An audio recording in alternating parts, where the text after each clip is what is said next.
What's going on, everybody? Welcome back to episode 17 in our podcast for Perseverance Under Pressure. As always, SRT, we've got that blue shirt today. We've got the blue light. We've got the blue mic. We're going to get into it. It is not a blue day. It is a bright, sunny day out here in Arizona. But today's episode 17, is about gratitude. I'm not sure. I don't think we did one on gratitude yet. But if we did, we'll just change the name to appreciation. So gratitude, okay, as is defined, I don't necessarily agree with it fully, but we'll read it as is defined, okay? Gratitude is the state of being thankful or appreciative, recognizing goodness in life and acknowledging that the sources of this goodness often lie outside of one's self. It is a cognitive, affective state, an emotion and attitude that involves acknowledging acts of kindness and recognizing that something valuable has been given freely. That's the typical definition. One of the big things that I want to point out is the attitude for gratitude. And what that means is adopting a consistent mindset of appreciation for blessings even during the hardships. And that's what we're going to talk about today. So, having gratitude doesn't mean to just be appreciative or thankful for when things are going good. It also means having gratitude and appreciation for things when they are going completely sideways or straight downhill. What I mean by that is life is always happening for you. It's very easy to adopt the victim mindset of woe is me, why is this happening to me, how come this person did this to me, how could this person have done this to XYZ, right? And so I wanted to share, again, another part of my journey, because that's what this podcast is about. It's my journey and my mindset to share with you guys. But one of the biggest and most challenging things that has happened to me in my life that I have complete gratitude for, and we have a couple things we could list. But when I started this company, when I started SRT in 2019, 6 months later, my ex-partner, my ex-girlfriend, and I were in a lawsuit with another company. 6 months later, the world shut down. And I think we talked about this. But the world shut down, okay? Once we made it through the lawsuit, once we made it through the pandemic, we had clear sailing. We didn't have the overhead of a lawsuit. We didn't have the restrictions as much from the pandemic. So in my mind, I said, okay, we've made it through the storm. We've weathered the storm. We're able to now hit the ground running, push the pedal to the floor, and let's get this out there. Let's start building SRT like we wanted to. Let's share the healing, meet more people, go more places.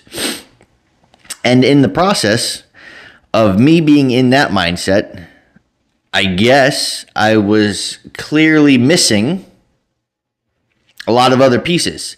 And this is the funny part, right? Your energy goes, or your energy flows where attention goes, or your focus. So my focus was on, okay, we made it through survival mode. We're out here now. We can push into thrive mode. We can push into build. We can start climbing out of the hole that we've been kind of knocked into.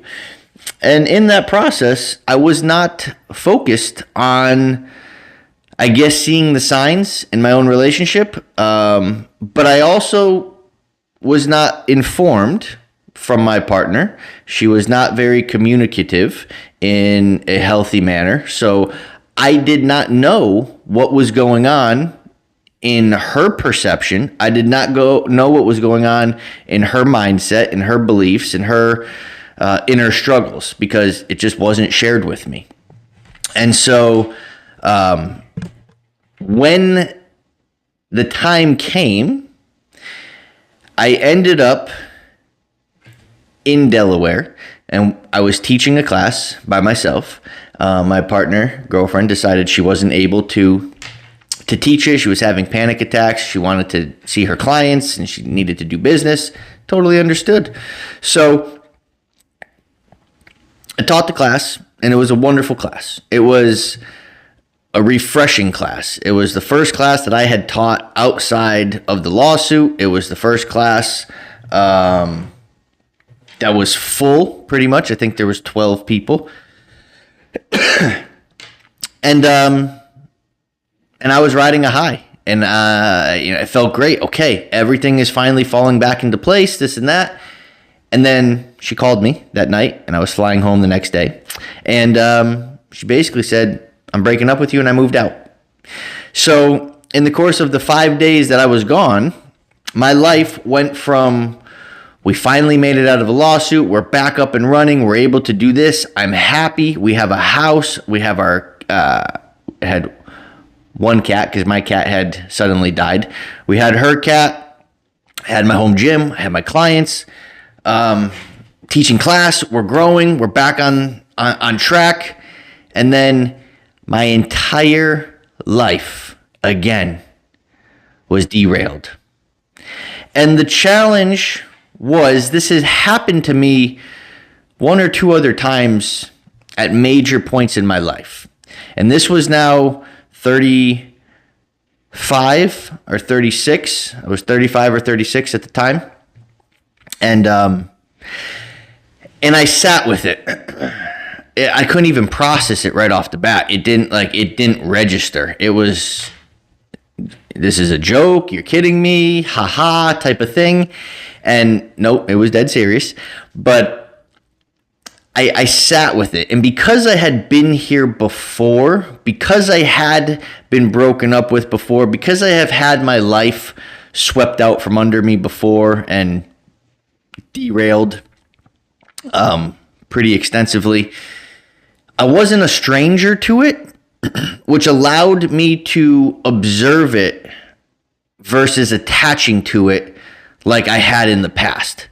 Because I've already moved through some of these challenges, traumas, the situation was relatively the same. Life hands you things, and then life takes things away from you. And I was able to just be. Now, that doesn't mean that I wasn't experiencing bouts of sadness, of anger, of resentment, of irritation. I allowed myself to feel all of those things. I just chose not to attach to them. I chose not to let them invade my mind and start pulling me down or in the direction that it wanted me to go. I allowed myself to be angry. I allowed myself to be sad. I cried multiple times.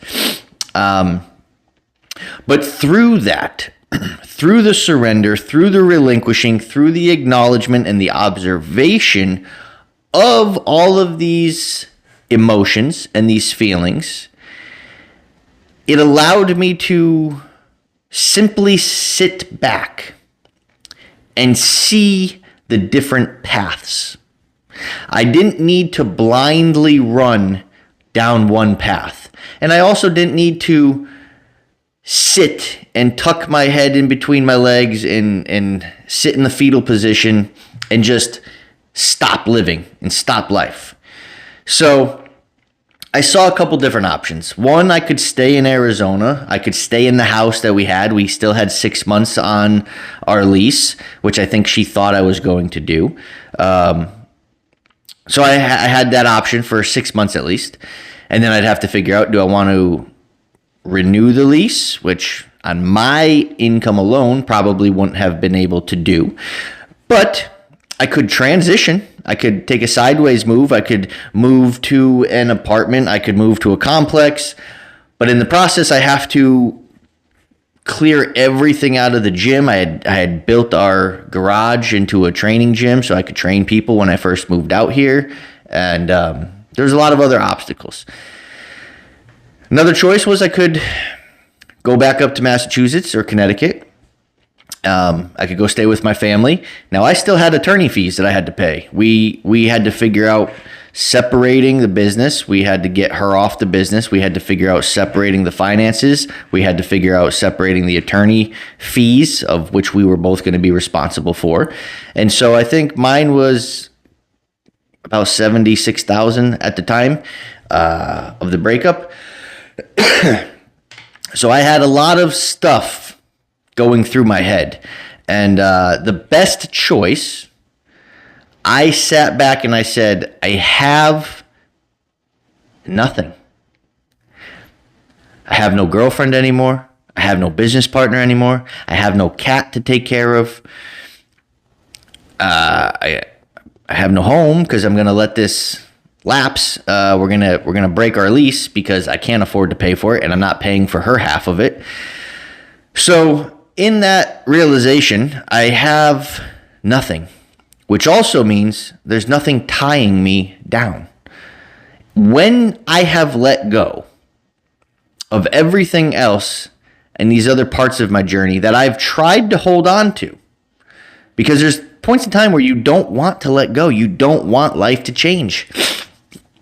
You don't want your life to get swept out from under you. And when you let go and when you truly surrender, it gives you clarity, but it gives you gratitude. Because you become thankful for what you had. You become grateful for the experiences, for that part of the journey, for that chapter, for however long it was. It brought good things and it brought struggles. But the challenges, the struggles, the chapter, that journey has brought you to where you are. And where I was scary, was questionable. At 35, what do I do? I've just spent the last 5 years going through a lawsuit. I spent the last 5 years paying this, trying to build this company, build this business, build my relationship with my girlfriend, and it's gone.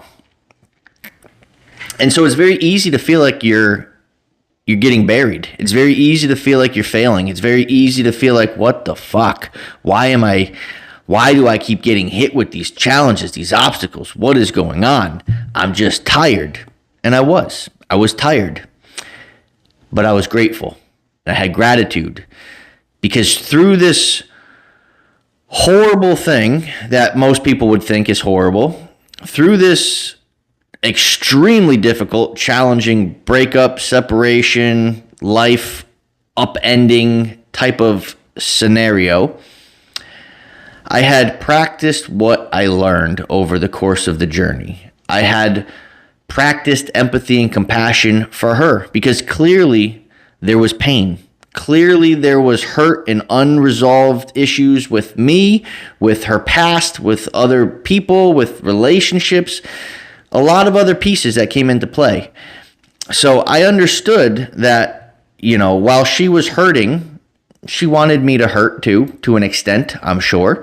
And I allowed her the space to categorize me in her story as whoever I needed her to be. If I needed to be the bad guy in the story, that's who I could be for her. Because I can never change what somebody else is thinking or feeling. I can acknowledge it. I can accept it. It doesn't mean I have to agree with it. I sure as hell did not want to let everything go that I had spent the 18 months building when I moved here. But I had empathy and compassion versus anger and resentment. I had gratitude versus despite. Respite? Spite? Despite? I didn't have spite for her. I had gratitude for the situation because I knew, just like growing up, when your parents do something for you that you don't like when I had braces, I didn't want braces, I hated them, but I'm very grateful that I had them in hindsight. So I was practicing gratitude. Thank you for removing everything from my life that is not going to take me forward into this next chapter. And that included her. And that included my home. And that included the cat. And that included my business partner. So it gave me the freedom to do what I've done for the last 4.5 years now, to travel, to build this company. I thought it was going to look different. I thought we were going to do it together, and that's not the case. But it never needed to be done together. It was something that I started. I filed the business name. I did all of the stuff from the business end because this was always what I felt like I wanted to do. It felt like it was something that I was called to, sharing this healing approach modality, and it would have been fun to do it with my partner at the time, and it was while it lasted. But I had gratitude for her removing herself. I had gratitude for her putting me in the situation where it forced me to make decisions. It forced me to choose a different path in my journey, in my life. And it had no longer anything to do with her and her journey. It was, hey, this is where we part ways. I wish you well. Go figure out the next steps of your path. Where are you going? What are you doing? And so instead of holding on to what was, I allowed to process all of the emotional pieces, and I allowed her to move on. And I allowed myself to move on. And through that process, the gratitude of thank you for what we had. Thank you for seeing this through with me. Thank you for going through the lawsuit. Thank you for showing me things about myself that I was able to change, that I was able to heal from because she gave me the space to do that. Thank you for removing everything from my life that's not going to take me into this next chapter, that would not make me as maybe, I don't want to say successful, but as driven, because I would have had a safety net, because I would have had that comfort, because, I wouldn't have wanted to travel as much maybe without her because we wanted to do this together. So there's a lot of pieces of what ifs you could dance around and play with and all of these different scenarios. But the end of the story is I have gratitude for the most horrible, heart-wrenching, mind-boggling experiences that I've gone through. There is no anger, resentment, irritation, hatred, nothing. There's gratitude and thankfulness and appreciation for those experiences. Because without them, this wouldn't be. Without them, I wouldn't be who I am. I wouldn't have this mindset. I wouldn't have this clarity. I wouldn't have these perspectives to share with all of you. And yeah, it costs a lot. Nothing is free in life. And, we're not talking about just money. We're talking about your mental health, your emotional health, your spiritual health, your physical health. There's always a cost. So when I had to go through that process of letting go, of figuring out where this next path is taking me, where I choose to go, it was challenging. And I'm not going to lie to you guys. It sucks. When you're in it, it absolutely sucks. You're eating a giant bowl of suck. We built something up to this point just for it to go sideways. So keep that in mind, guys. Practice gratitude and appreciation, not just in the good times, but more importantly, in the horrible ones, the bad times, the ones that rock you to your core, the ones that punch you in the stomach, kick you in the nuts, if you have a pair, and put you to your knees, that's where you need to practice gratitude and appreciation, because it's not done to you, it's done for you. They're character building days or months or years. It's a test. How badly do you want to succeed? How much are you willing to pour into whatever it is, whether it's your relationship, your business, your dreams, your goals, whatever it is? Everything is a test for you. And if you can stand back up and you can do it with a smile on your face, peace and kindness in your heart, you've already won. It doesn't matter how many times life knocks you down. It doesn't matter how many people try to pull you into their misery, because misery loves company. If you can stay grounded, empathetic, and always practice surrender paired with gratitude, you're going to be doing good. Spiritually, mentally, emotionally, and hopefully physically, you'll be okay. You'll be doing good. And I can tell you that from firsthand experiences. That's why I share these stories. Thank you guys for tuning in. Episode 17. As always, hit that like, subscribe, notification bell wherever I've got them up here in the video. And I will see you in episode 18. Take care.